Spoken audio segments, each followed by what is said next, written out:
Actually, let me make sure we're live. It's my first time doing a little scheduled shit.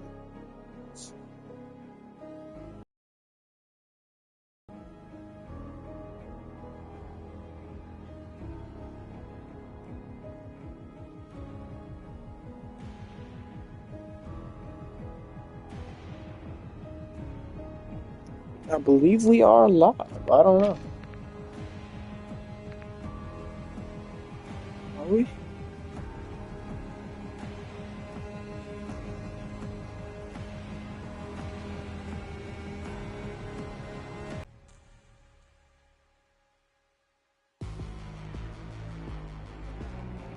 I don't know how to fix this damn thing. I don't know how to do this shit. Fucking wah wah wah wah wah wah wah wah.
I think it's working now. I don't know. Yes, sir. It's working now. All right, good.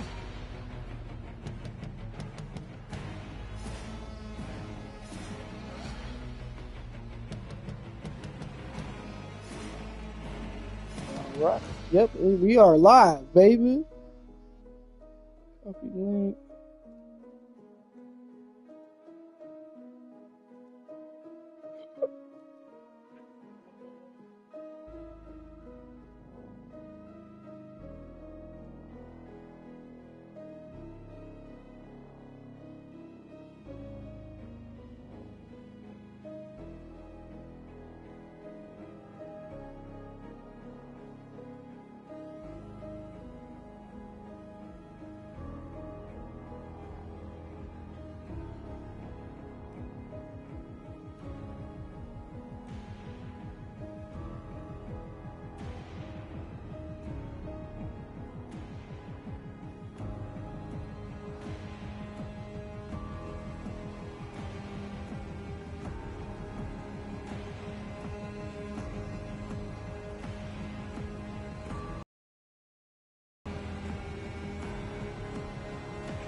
Cool, man. Go.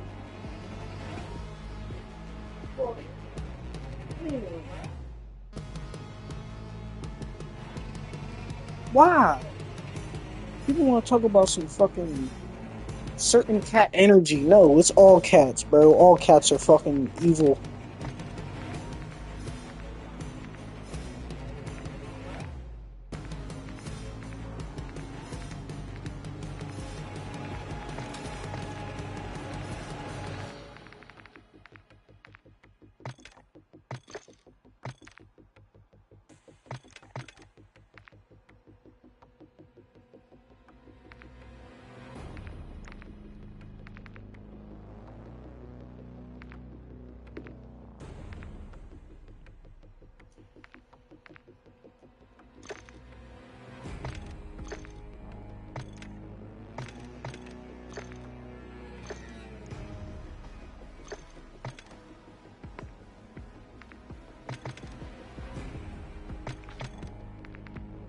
Bro, I'm never gonna get this camera.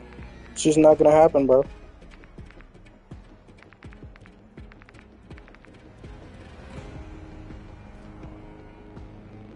It's never gonna happen.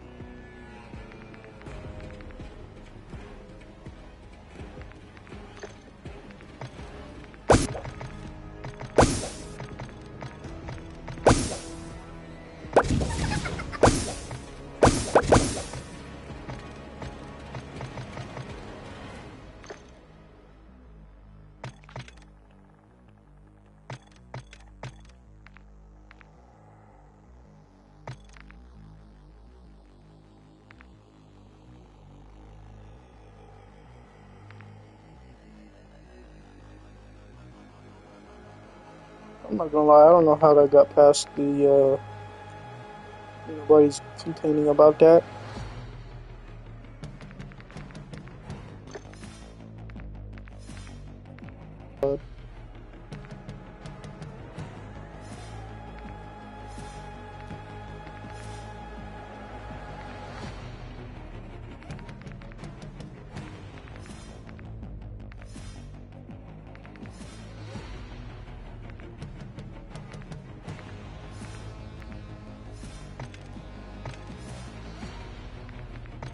I'm still confused how the hell I have this.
What the fuck is Sam? Why his head like that? I mean, obviously it's supposed to probably resemble a pumpkin. Damn, boy, what the hell did you do? What witch did you piss off?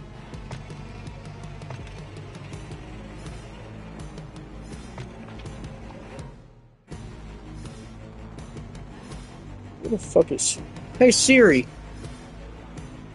what is Sam from Trick or Treat? Sam is the main character in the movie Trick or Treat.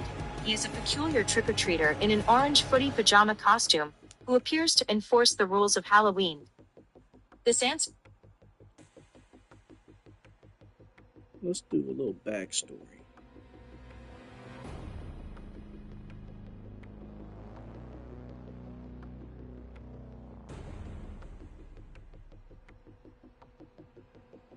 This commentary is brought to you by CZ's World. when the earliest Samhain celebrations took place in Celtic Ireland to celebrate the end of the harvest season and the beginning. We're gonna learn about who Sam is, and we're gonna fucking take a dab. Oh yeah. Which families would use to light torches and ignite their own hearth fires at home, which some sources believe were to continue burning until the harvest collection was complete. Their fires were said to keep away evil spirits, which was important because this festival called for ancient burial mounds to be opened. It was believed that these mounds were portals to the other world, a realm believed to contain Celtic deities and spirits of the dead. On Samhain, the veil between the living and the dead would be at its thinnest, allowing them to cross into the world of the living. With spirits and gods roaming free for an evening, a tradition was put in place to appease them, with offerings of food and drinks in exchange for the survival of livestock over the coming winter. They also built altars to honor their dead ancestors, composed of elements from the natural world, like colorful leaves, burning candles, and symbols to commemorate the dead. They also used crops that were abundant in the fall, such as apples and pumpkins, to symbolize the harvest, and at some point even placed skulls, skeletons, and family members to symbolize and honor the dead. In Celtic folklore, a Sidhe was a fairy or flying supernatural entity. But these are a far cry from the pixie-like depiction of fairies often seen today.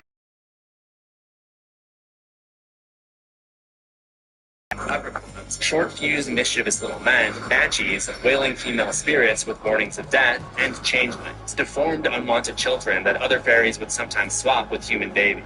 The Irish word Sidhe literally translates to sudden blast of wind, so their fairies are really more akin to what we now think of as ghosts. Samhain was believed to be the time when these spirits could cross over. In particular, there were a few fairies associated with Samhain, like the Puka, a shape-shifting goblin that could take the appearance of animals or humans and bring either good or bad fortune. The Lady Gwyn was an evil headless woman wearing white, luring journeymen into danger.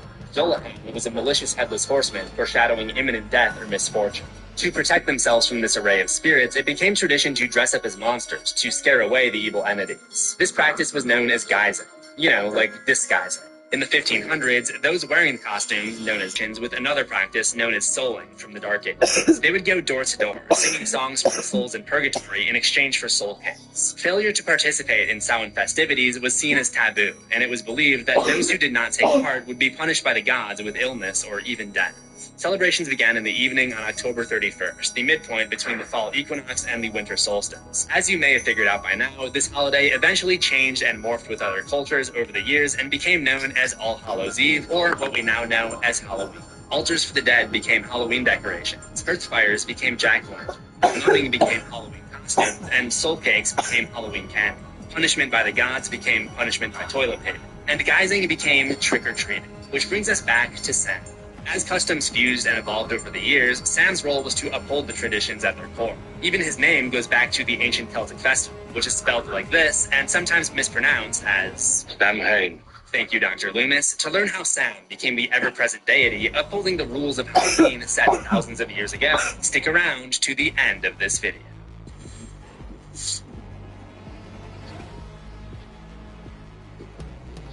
Welcome to Horror History. This is a show where I analyze the timelines and lives of some of the most feared characters in the horror genre. But occasionally, in horror history, we have to go back in actual history to understand a character's origins. However, I have to admit, that is only partially the case today. While Samhain and fairies and banshees were all actually a part of the Irish folklore dating back thousands of years, Sam was not actually a part of that in real life, loosely based on a character from Irish folklore. While there are an array of deities, Samhain was not one of them. It was just the name of the festival, literally translating to summer's end. Sam actually began as a doodling that writer-director Michael Dougherty cross between a pumpkin and a scarecrow. Dougherty wanted the design to represent the holiday's dual nature, cute and creepy, fun and frightening, mischievous yet malevolent. After making hundreds of drawings of the character, he decided he wanted to do something with it, so he spent 9 months hand-drawing the animated short film Season's Greetings as a senior thesis at NYU. Then, the character was featured in actual greeting cards that he sent to friends and family, and eventually he sold the cards to a local shop in Burbank for distribution. Sam also found his way into other animated shorts, such as Hallmark cards in 2001. He also began to experiment with sketching Sam without the mask at this time. After showing the short film off around the industry, he was advised to write a feature-length script as a vehicle for the character. So he combined 3 short stories he'd written as homework assignments in college to create the script for Trick or Treat. So Sam's association with the ancient Celtic culture is something that only exists in-universe. But, in a way, the rise in popularity of Trick or Treat through screenings, merchandising, and fan artwork has cemented Sam as a Halloween icon. He's become an unofficial mascot of the holiday, and that was by design. Doherty explains, I realized that while Christmas has Santa Claus, Easter had an egg-laying rabbit, and Valentine's Day had chubby winged children that shot arrows at your heart, Halloween was missing a mythological mascot. I knew the character must be out there. He was just hiding. The image most commonly associated with Halloween is the jack-o'-lantern, which is a practice derived from the Irish folktale of Stingy Jack, an old drunkard who tricked the devil into agreeing to never take his soul, leaving him to forever wander the plains between heaven and hell with only a light inside of a hollowed-out turnip to light his way. That turnip eventually became a potato, which eventually became a pumpkin, which eventually became Jack Skellington. Sam continues the tradition, as his uncovered head seen at the end of Trick or Treat resembles a hollowed-out pumpkin skull, and his body is filled with pumpkin guts. While Doherty has stated that he'll never reveal Sam's true origins, there is an extensive history to unpack in the comics, the movie, and many short films that the character has appeared in. So to fully understand the motivations to this mysterious malevolent munchkin, we've got to take it all the way back to Ireland in the mid-1600s.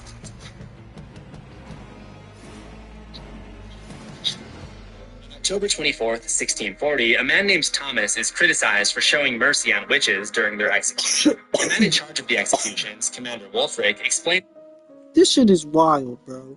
This shit is not making any... I mean, it's making sense, but it's not making any sense to me. that the harvest season is ending, and the pagan witches will soon be at their full power. He sends Thomas to the interrogation tents to toughen him up, where he rescues a suspected witch named Bridget. She explains that what Thomas is... By the way, this is all information coming from CZS World YouTube. people perceived as a devil worship ritual was actually an act to honor the spirits of the dead. We believe it's the one night when they're permitted to return, so we light candles and bonfires to guide them. We offer crops as gifts and dress in guises to protect them and us from the truly dark forces that prowl the night. She clarifies that they believe all life is sacred and uncovers a seed hidden away under a specific rock, claiming it contains the last of her people's magic. As days and nights pass, Thomas is unable to see the devil in her eyes, and Sam can be seen observing Thomas's internal struggle from afar. October 30th, Bridget is tortured by some of the other soldiers and uses her magic to break free and grow pumpkin vines, which are able to shape themselves to unlock her cell. Instead of escaping, she finds Thomas, who has grown sick, and uses her vine magic to cure him, while simultaneously giving him a vision of the slaughtering of her people by the Christian soldiers. Her execution is set for the next night, October 31st, South. Thomas attempts to rescue her, but they're captured by Commander Wulfric, and as they're being burned at the stake, Bridget sees Sam, his eyes glowing in a clearing, and believes that her prayers have been answered. Wulfric smashes her magic pumpkin, but the next day, a young girl discovers it, collects the seeds, and brings them with her during her eventual journey to the New World. Thomas and Bridget go on as spirits, and Sam's face can be seen in the blood moon that supposedly gives power to their pagan cults. Sam's role in the story is essentially a protector of the Samhain magic that allows the supernatural to come to life on October 31st. Thomas and Bridget are forbidden lovers whose relationship represents the cultural diffusion that occurred to combine the pagan holiday of Samhain with the Christian holiday of All Saints' Day to create Halloween, as it is celebrated in the West today. We literally see their seed go on without them to the New World. Sam will continue to watch over it for autumn celebrations across many different cultures, the next of which would be in the wild, wild West.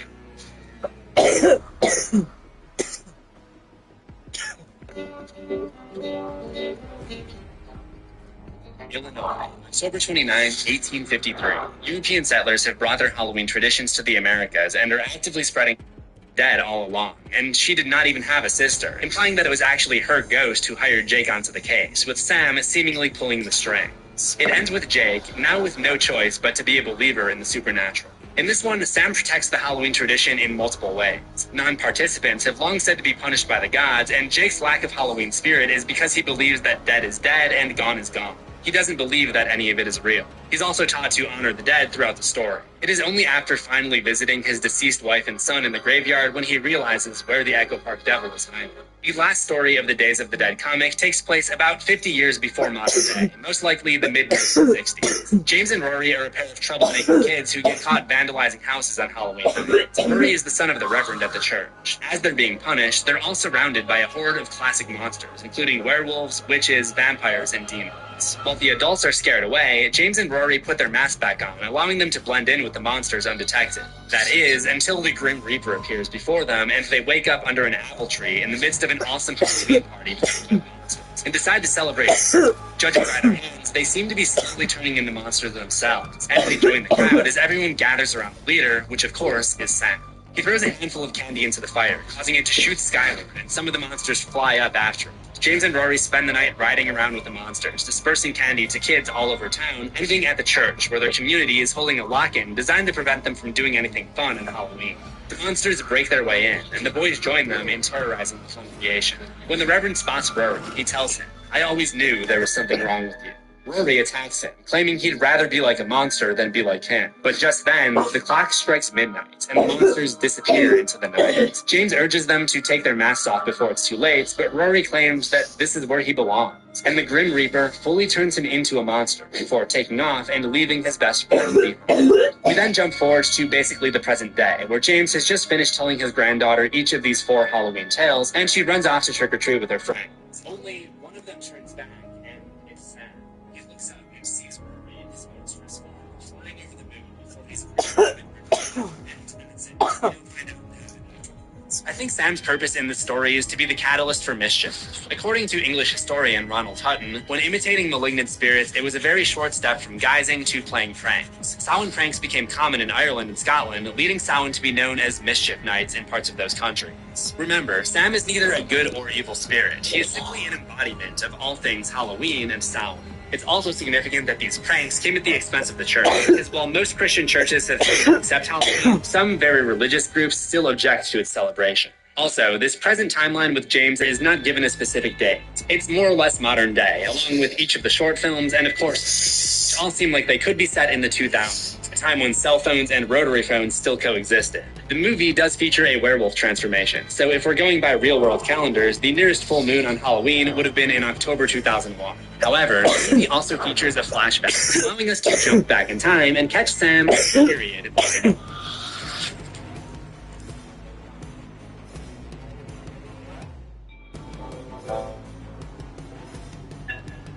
30 years before the events of Trick or Treat, so most likely sometime in the 1970s, a school bus carrying 8 troubled, disturbed kids from Happy Shepherd Academy went off its usual route on Halloween and passed a pumpkin patch. So what you trying to tell me? What you trying to tell me right now is that, yeah, that's actually pretty wicked, dude. So these are costumes of the kids that were on this bus. Where Sam can be seen prodding at a dead crow with a stick. The bus stopped before the quarry's edge. The driver had been hired by the children's exhausted parents to dispose of them, but when he got up to check on their chains, one of the students got free and sent the bus barreling off the cliff. Based on the ancient legends of the spirits of the dead, these are the Halloween, Sam did not necessarily have to intervene in order for these kids' ghosts to haunt the area. I never even read it. I thought it was just Trick or Treat. Sam is just a bystander with an interest in all things morbid. But his next appearance would be less passive.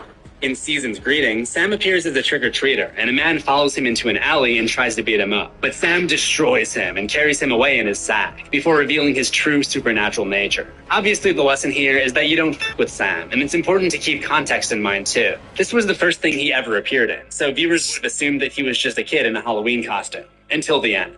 To a bystander, Sam appears to just be a kid in a strange costume. In fact, director Mike Doherty insisted on it being an actual child in the costume to ensure that the body would be authentic, which ties into the desire to make Sam represent one of the fun side of Halloween. Danny.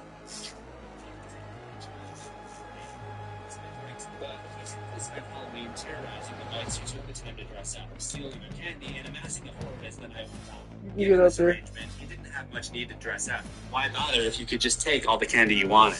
Well, maybe one reason is disguising yourself from getting caught, which is what happens when his principal, Stephen Wilkins, sees him in the act of taking more than one piece. Wilkins gets the boy's guard down by offering him more candy, which makes Charlie violently ill. This candy has been laced with hydrofluoric acid, causing Charlie to projectile vomit, a reference to one of Mike Doherty's favorite horror movies, The Exorcist. After lugging Charlie's massive body inside, 3 other students come trick-or-treating at Principal Wilkins' door, asking to have one of his jack-o'-lanterns, which he allows them to get them to leave him alone. Will come back to them, but as they exit, he notices a 4th figure. It's Sam, who says nothing as he hastily takes his candy. Wilkins has passed this test. There's no Halloween rule about kidnapping an obese boy, I guess. As Sam walks away, pay attention to his bag. It sounds like there's a live cat in his sack, a possible reference to the original old sketches of Sam. Wilkins buries Charlie in the backyard, drawing annoyance from his next-door neighbor, Mr. Krieg, but not before decapitating him and using the head as a jack-o'-lantern that he carves with his son in the basement later that night. Since there's no rule about what you can use as a template for your jack-o'-lantern, remember, the original jack-o'-lanterns were made from turnips and potatoes. What the fuck? Huh? Hold on, wait a moment. Bro cut his head off with a shovel and was trying. What the fuck? Every Halloween, oh, I like to. This also doesn't get him in any trouble with Sam. However, he would run into other issues later that night. He puts on a vampire costume for his date that evening, who he ends up making out with in an alley next to the Halloween parade. Though his fangs are fake, his bite is real, and he draws blood from the girl, whose pleas are ignored because everyone assumes that it's costume blood.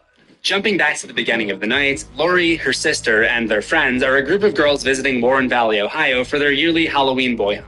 And when I say hunt, I mean that literally, because although we don't know it yet, these girls have lycanthropy. They're werewolves. I don't know why we drove out here when there are perfectly good guys in the city. Fresh meat. They choose a different city for their ritual each year. For real. Almost 2 years ago, I ate some bad mess, and it was a cheat. Notice how she didn't say Mexican food. The girls each go as fairy tale characters, with Lori dressed up as Red Riding Hood. They set out to find dates for the party that they're going to, and the girls try to give her advice about losing her virginity. She goes off on her own for a while, trying to meet someone, but eventually he follows her through the woods later that night, sneaks up behind her, and grabs her.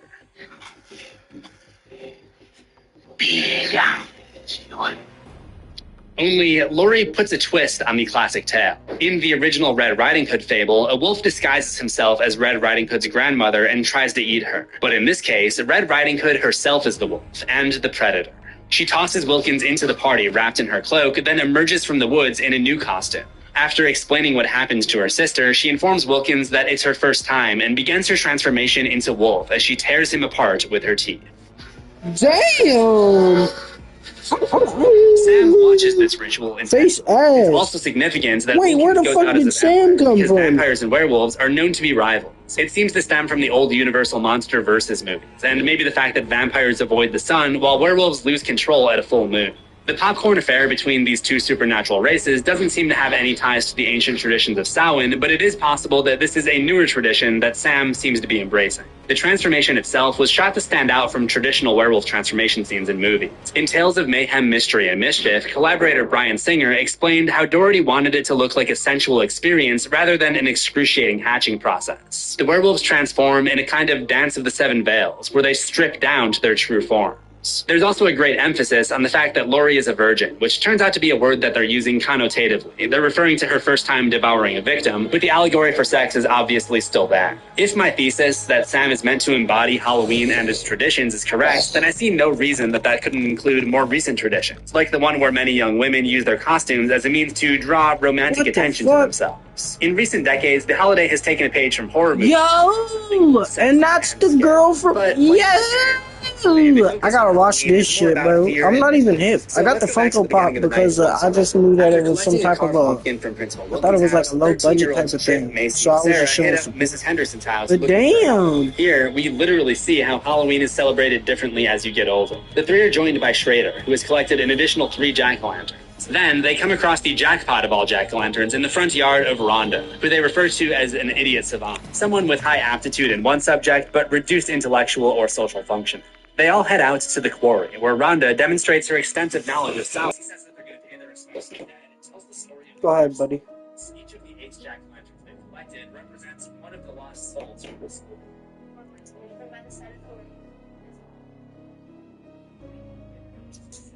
That's so wild. So Rhonda and Chip have to wait for the second turn. They hear one person scream from their classmates below, and when they reach the bottom, Chip acts as if he's too scared to go on, leading Rhonda to venture forward and look for the others in the dark, all on her own. Oh no, all by herself. Dun, dun, dun. Rhonda roves through the thick fog in search of her lost classmates, and she comes across the deserted school. With no sign of the others in the vicinity, she's suddenly grabbed by what appears to be a pair of zombies. She runs for it and finds Chip lying on the ground with another zombie standing over him. I need a different gun to fuck around with. They all give chase, and in a moment of panic, Rhonda slips and hits her head on a rock. She's knocked out, and when Using she the same awakes shit in as tears, the she same learns that it had all been a cruel prank orchestrated by Macy. As they get ready to leave, Macy kicks the by jack-o'-lantern into the lake, extinguishing their final means of protection against the spirits. They're surrounded. Alright, that's enough of this story time. Cause yeah.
I have no clue what to be putting on this shit.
Man, I don't even know what I'm doing. Leave me alone.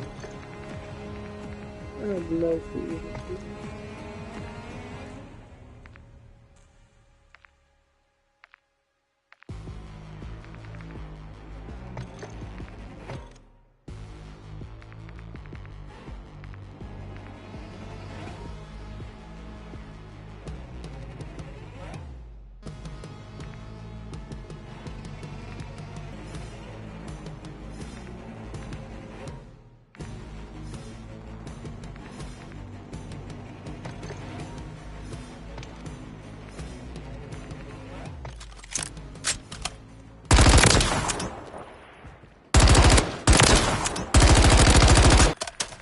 There's really too much of a difference, ain't it?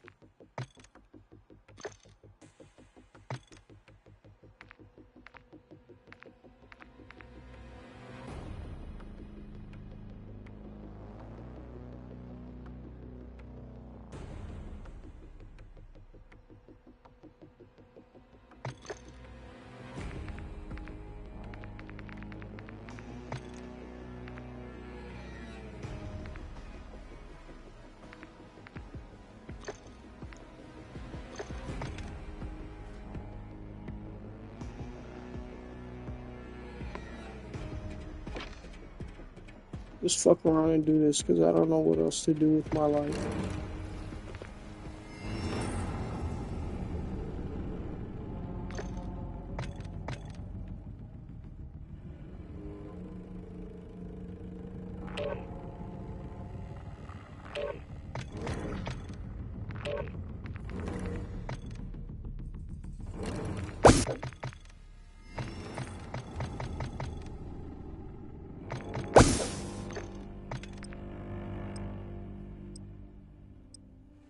I'm slow.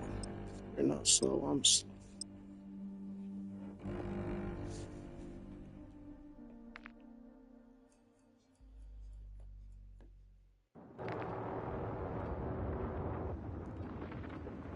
Why you gonna try to steal my thunder, baby? Fight fair and fight to win.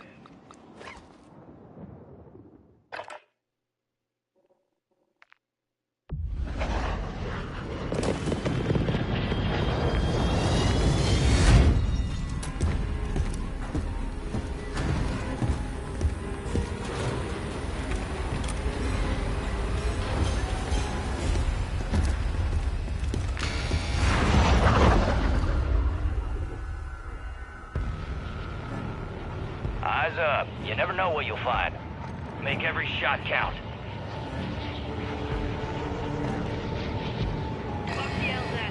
Stick together.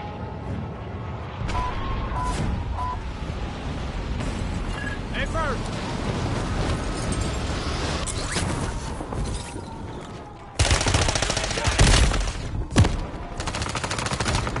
Well, damn. Get ready. You're redeploying. That was Burns. Your squad mates redeploying. Well done.